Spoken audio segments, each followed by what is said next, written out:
بسم الله الرحمن الرحيم. بسم الله الرحمن الرحيم. الحمد لله رب العالمين والعاقبة للمتقين والصلاة والسلام على أشرف الخلق والمرسلين وعلى آله وأصحابه وأتباعه أجمعين. أما بعد. عزیز طلباء، کتاب الہدایہ جو سالس کا سبق نمبر 166 ہے، اور اس سبق میں ہم انشاءاللہ جنس فصل فی الحبس کے متعلق بات کریں گے، اور کتاب کی عبارت وَإِذَا ثَبَتَ الْحَقُّ عِنْدَ الْقَاضِي سے لے کر وَكَذَا عِنْدَ أَبِي حَنِيفَةَ ضَمَانُ الْإِعْتَاقِ تک ہوگی۔ آتے ہیں سبق کے متعلقہ اصول کی طرف۔ تو اصل نمبر 1، مطر الغنی ظلم، کہ مالدار شخص جو قرض کی ادائیگی پر قادر ہے وہ ٹال مٹول کرتا ہے، تو یہ ٹال مٹول کرنا ظلم ہے، اور ظلم کی سزا قید ہے۔ اصل نمبر 2، الاصول لا تحبس فی حقوق الفصول، کہ آل اولاد کے حقوق کی وجہ سے اصول آباء و اجداد کو حبس نہیں کیا جائے گا۔ اصل نمبر 3، وَإِنْ كَانَ ذُو عُسْرَةٍ فَنَظِرَةٌ إِلَى مَيْسَرَةٍ، اور اگر کوئی قرض خواہ تنگ دست ہے تو خوشحالی آنے تک اس کو مہلت دی جائے گی۔ آتے ہیں کتاب کی عبارت کی طرف۔ فصل فی الحبس، قال وَإِذَا ثَبَتَ الْحَقُّ عِنْدَ الْقَاضِ وَطَلَبَ صَاحِبُ الْحَقِّ حَبْسَ غَرِيمِهِ لَمْ يَعْجَلْ بِحَبْسِهِ وَأَمَرَهُ بِدَفْعِ مَا عَلَيْهِ لأن الحبس جزاء المماطلة فلا بد من ظهورها، وهذا إذا ثبت الحق بإقراره لأنه لم يعرف كونه مماطلا في أول الوهلة، فلعله طمع في الإمهار فلم يستصحب المال، فإذا امتنع بعد ذلك حبسه لظهور مطله، أما إذا ثبت بالبينة حبسه كما ثبت لظهور المطل بإنكاره۔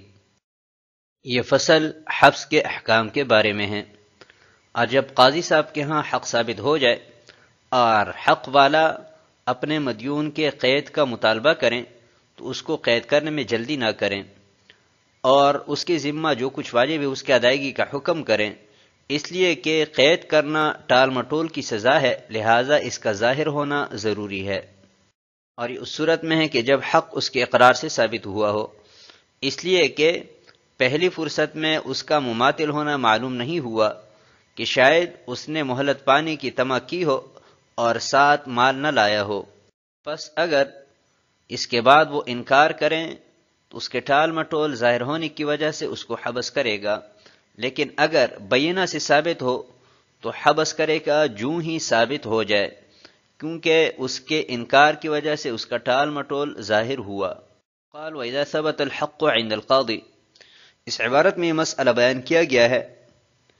کہ قاضی صاحب کے ہاں دین ثابت ہوا اور صاحب حق نے مطالبہ کیا کہ اس کو جیل میں بند کر دیں، تو ابھی ثبوت کے دو طریقے ہیں کہ یہ دین یا تو اقرار سے ثابت ہوا ہوگا یا بینہ سے۔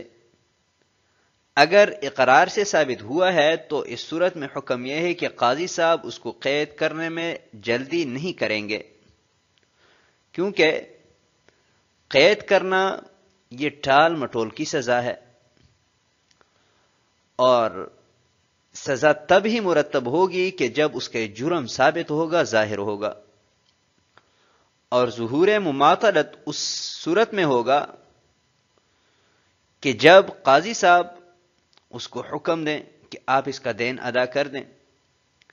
ادا کرنے کے بعد وہ انکار کر دیں تو اس کا ٹال مٹول ظاہر ہو جائے گا اور اس کی جو سزا ہے وہ مرتب ہو جائے گی۔ فَلَعَلَّهُ طَمِعَ فِي الْإِمْهَالِ،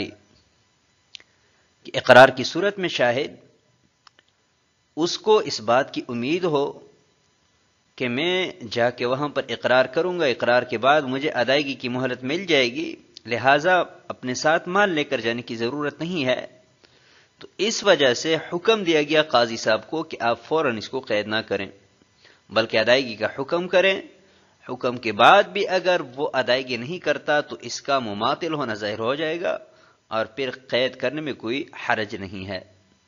اما اذا ثبت بالبینۃ، یہ دوسری صورت ہے کہ مدعی نے دعویٰ کیا کہ فلاں کے ذمے میرا قرض ہے، اس نے آگے سے انکار کیا کہ کوئی قرض نہیں ہے، اور مدعی نے بینہ پیش کر دیا کہ آپ کے ذمہ میرا قرض ہے، تو جب بینہ سے اس پر دین ثابت ہوا تو چونکہ پہلے انکار کر چکا ہے، اس کا ٹال مٹول پہلے ظاہر ہو چکا ہے، تو جو ہی بینہ سے اس پر دین ثابت ہو جائے تو فوراً یہ سزا کا مستحق ہوگا اور قاضی صاحب فوراً اس کو جیل میں بند کر دیں گے۔ آتے ہیں اگلی عبارت کی طرف، قال فَإِنِ امْتَنَعَ حَبَسَهُ فِي كُلِّ دَيْنٍ لَزِمَهُ بَدَلًا عَنْ مَالٍ حَصَلَ فِي يَدِهِ كَالثَّمَنِ الْمَبِيعِ وَبَدَلِ الْقَرْضِ أَوِ الْتَزَمَهُ بِعَقْدٍ كَالْمَهْرِ وَالْكَفَالَةِ لِأَنَّهُ إِذَا حَصَلَ الْمَالُ فِي يَدِهِ ثَبَتَ غِنَاهُ بِهِ وإقدامه على التزامه باختياره دليل يساره إذ هو لا يلتزم إلا ما يقدر على أدائه والمراد بالمہر معجله دون مؤجله۔ پھر اگر وہ دین کے ادا کرنے سے رک جائیں تو اس کو ہر ایسے دین میں حبس کرے گا کہ جو اس کو ایسے مال کے بدلہ میں لازم ہوا ہو کہ جو اس کے قبضہ میں ہے، جیسے کہ مبیع کا ثمن اور قرض کا بدل، یا کسی عقد کے عوض اس کو لازم ہوا ہے جیسا کہ مہر اور کفالہ۔ اس لیے کہ جب مال اس کو حاصل ہوا تو اس مال سے اس کی مالداری ثابت ہوئی، اور اپنے اختیار سے اس کے لازم کرنے پر اقدام کرنا اس کے مالداری کی دلیل ہے، کیونکہ یہ اسی مال کے ادائیگی کا التزام کرے گا جس کے ادا کرنے پر وہ قادر ہے، اور مہر سے مراد مہر معجل ہے نہ کہ مؤجل۔ فَإِنِ امْتَنَعَ یعنی ثبوت حق کے بعد قاضی صاحب نے حکم صادر فرمایا کہ آپ دین ادا کریں، وہ انکار کرتا ہے، اس صورت میں اگر قرض دینے والا اس کے حبس کا مطالبہ کرتا ہے تو قاضی صاحب فوراً اس کو جیل میں بھیج دیں گے۔ حبسہ فی کل دین، فرماتے ہیں کہ ہر ایسے دین کے مقابلے میں اس کو جیل میں ڈالا جائے گا کہ جو اس پر ایسے مال کے مقابلے میں حاصل ہو کہ جس مال پر یہ قبضہ کر چکا ہے، جیسا کہ مبیع کا ثمن، کہ مبیع اس کے قبضے میں آ گئی ہے لیکن ثمن کی ادائیگی نہیں کی ہے، اور ثمن اس پر ثابت ہو چکا ہے اس کے اقرار سے یا بینہ سے، قاضی صاحب نے ادائیگی کا حکم بھی دیا کہ آپ ثمن ادا کریں، لیکن اس نے انکار کیا، تو اس انکار کے بعد قاضی صاحب فوراً اس کو جیل میں ڈال دیں گے۔ یا کسی عقد کی وجہ سے اس پر دین لازم ہوا، مثلا مہر ہے یا کفالہ ہے، تو اس حق کے ثبوت کے بعد قاضی صاحب نے ادائیگی کا حکم کیا لیکن اس نے ادا کرنے سے انکار کیا، تو قاضی صاحب فوراً اس کو جیل میں ڈال دیں گے۔ انه اذا حصل المال في يده ثبت غناه به، اس کا تعلق ثمن مبیع کے ساتھ ہے کہ جب مبیع اس کے قبضے میں آ گئی تو یہ مالدار ہوا، اس کا غنا ثابت ہوا، تو مالداری کے وجود بھی یہ ابھی اگر حق ادا نہیں کر رہا، حق کی ادائیگی سے انکار کرتا ہے، تو اس کا ٹال مٹول ظاہر ہو جائے گا، اور مالدار کا ٹال مٹول یہ موجب حبس ہے، لہٰذا اس کو فوراً جیل میں بھیج دیا جائے گا۔ وَإِقْدَامُهُ عَلَى الْتِزَامِ، اس کا تعلق مہر اور کفالہ کے ساتھ ہے کہ ایک شخص نے نکاح کیا اور مہر معجل مقرر کیا گیا، تو مہر معجل کے ساتھ نکاح پر اقدام کرنے اس بات کی دلیل ہے کہ اس کے پاس مال موجود ہے، تبھی تو اس نے اقدام کیا ہے، کیونکہ عموماً اپنے آپ پر اسی مال کا التزام کیا جاتا ہے کہ جو بندے کے پاس موجود ہو،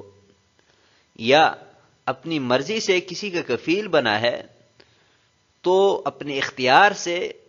مال کی ادائیگی کا التزام کرنا بھی اس بات کی دلیل ہے کہ اس کے پاس مال موجود تھا، تبھی تو اس شخص کے لیے کفیل بنا ہے۔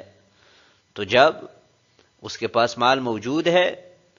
اور اس کے اقدام سے ظاہر ہے کہ مالدار ہے، اس کے باوجود بھی قاضی صاحب کے حکم سے وہ دین ادا نہیں کر رہا تو یہ مماثل ہے، اور مماثل کی سزا قید ہے۔ اگلی عبارت کی طرف، قال ولا يحبسه فيما سوى ذلك اذا قال اني فقير الا ان يثبت غريمه ان له مالا فيحبسه لانه لم توجد دلاله اليسار فيكون القول قول من عليه الدين وعلى المدعي اثبات غناه، ويروى ان القول لمن عليه الدين في جميع ذلك لان الاصل هو العسرة واليسار عارض۔ اور حبس نہیں کرے گا اس کے علاوہ دیون میں جب وہ یہ کہیں کہ میں فقیر ہوں، مگر یہ کہ اس کا قرض خواہ اس کے مالدار ہونے کو ثابت کرے، پس قاضی صاحب اس کو حبس کرے گا، اس لیے کہ مالداری کی دلیل نہیں پائی گئی، لہذا جس پر قرض ہے اس کا قول معتبر ہوگا، اور مدعی پر اس کے مالداری کو ثابت کرنا واجب ہوگا۔ اور منقول ہے کہ بہر صورت جس پر دین ہے اس کا قول معتبر ہوگا، اس لیے کہ اصل یہ تنگی ہے اور مالدار ہونا یہ ایک عارضی چیز ہے۔ احبسہ فیما سوا ذالک، یعنی ایسے دیون کہ جن کے مقابلے میں مقروض کے ہاتھ میں کچھ بھی نہیں آیا، جیسے کہ جنایت کی صورت میں کہ اس پر دین واجب ہو جاتا ہے لیکن اس دین کے مقابلے میں اس کے پاس کچھ بھی نہیں آیا،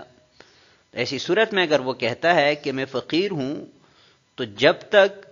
اس کا قرض خواہ اس کے مالداری کو ثابت نہ کرے تب تک قاضی صاحب اس کو حبس نہیں کریں گے، لأنه لم توجد دلالۃ الیساری، اور اس کی وجہ ہے کہ اس صورت میں مالداری کی کوئی دلیل موجود نہیں ہے، برخلاف سابقہ صورتوں کے کہ وہاں پر مبی یا اس کا نکاح یا عقد کفالہ پر اقدام کرنا اس کی مالداری کی دلیل تھی، تو اس وجہ سے فوراً حبس کرنے کا حکم تھا۔ یہاں پر مالداری کی کوئی دلیل موجود نہیں ہے، لہذا مقروض کا قول معتبر ہوگا کہ اگر وہ یہ کہتا ہے کہ میں فقیر ہوں تو قاضی صاحب اس کو مہلت دیں گے اور فوراً جیل میں نہیں ڈالیں گے۔ البتہ اگر قرض دینے والا مدعی اس کے مالداری کو ثابت کر دیں بینہ سے، تو اس صورت میں چونکہ اس کا مماثل ہونا ثابت ہو جائے گا اور مماثلت کی سزا قید ہے، تو قاضی صاحب فوراً اس کو قید میں ڈال دیں گے۔ وَيُرْوَى أَنَّ الْقَوْلَ لِمَنْ عَلَيْهِ الدَّيْنُ فِي جَمِيعِ ذَلِكَ، ایک دوسری روایت ہے کہ بہر صورت مقروض کا قول معتبر ہوگا کیونکہ وہ مدعا علیہ ہے، کہ اس کا قول ظاہر کے موافق ہے، کیونکہ وہ کہہ رہا ہے کہ میں فقیر ہوں، تو فقیر ہونا یہ ظاہر حال کے موافق ہے، اور جس کا قول ظاہر کے موافق ہو وہ مدعا علیہ ہوتا ہے، اور ضابطہ یہ ہے کہ مدعا علیہ کا قول مع الیمین معتبر ہوتا ہے، اور دوسرا شخص چونکہ اس کے غنا کا مدعی ہے اور مدعی کے ذمہ بینہ ہوتا ہے، تو قاضی صاحب اس سے بینہ طلب کریں گے۔ اگر بینہ سے وہ عاجز ہوا تو بہر صورت مقروض کا قول مع الیمین معتبر ہوگا۔ آتے ہیں اگلی عبارت کی طرف، وَيُرْوَى أَنَّ الْقَوْلَ لَهُ إِلَّا فِي مَا بَدَلُهُ مَالٌ وَفِي النَّفَقَةِ الْقَوْلُ قَوْلُ الزَّوْجِ إِنَّهُ مُعْسِرٌ وَفِي إِعْتَاقِ الْعَبْدِ الْمُشْتَرَكِ الْقَوْلُ لِلْمُعْتِقِ والمسألتان تؤيدان القولين الأخيرين، والتخريج على ما قال في الكتاب أنه ليس بدين مطلق بل هو صلة حتى تسقط النفقة بالموت على الاتفاق، وكذا عند أبي حنيفة رحمه الله تعالى ضمان الاعتاق۔ ويروى أن القول له، یہ تیسری روایت ہے کہ اگر مدیون یہ کہیں کہ انی معسر یا انی فقیر، اور حال یہ ہو کہ یہ دین اس پر مال کے عوض واجب ہوا ہے، تو اس صورت میں اس کا قول معتبر نہیں ہوگا، اور اس کے علاوہ تمام صورتوں میں اس کا قول معتبر ہوگا۔ وفی النفقہ، اور اسی طرح اگر میاں بیوی کا نفقہ میں اختلاف ہو، بیوی اس بات کی مدعی ہو کہ میرا شوہر غنی ہے لہٰذا مجھے وہ اغنیا کا نان و نفقہ دے گا، اور شوہر کہہ رہا ہو کہ میں معسر ہوں لہٰذا میں تنگ دست آدمی پر جو نان نفقہ واجب ہوتا ہے وہ دوں گا، تو اس صورت میں شوہر کا قول مع الیمین معتبر ہوگا۔ فی اعتاق العبد المشترک، اسی طرح ایک غلام دو بندوں کے مابین مشترک ہو اور ایک شخص نصف کو آزاد کریں تو یہ دوسرے کے لیے نصف کا ضامن ہوگا، لیکن اگر معتق اس بات کا دعویٰ کریں کہ میں معسر ہوں